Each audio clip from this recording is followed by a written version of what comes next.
सावल तो छो देर करे छॾी?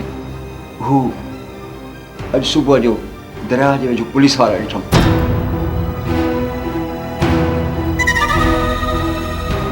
घबरायो न, सुभाणे सवेर तव्हांखे हितां कढी वेंदुसि। बसि रुगो अॼोको ॾींहुं छॾियो। तारिक मूंखे डप थो थिए, हू असांखे ॻोल्हे लहंदा, हू असांखे मारे छॾींदा। ओहो, चयमि न, डिॼ न, कुझु बि न थींदो। मां आहियां न तोसां।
भूरा तूं?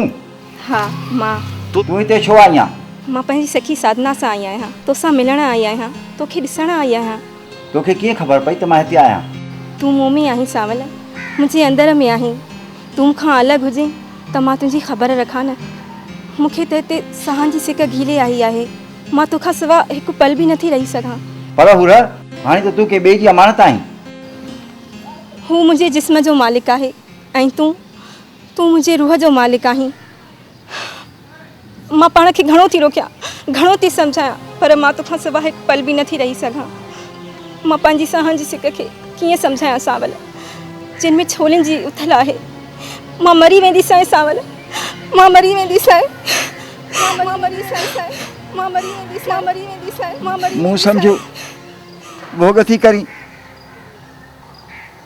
पर तूं सचपच मरी वई आहे।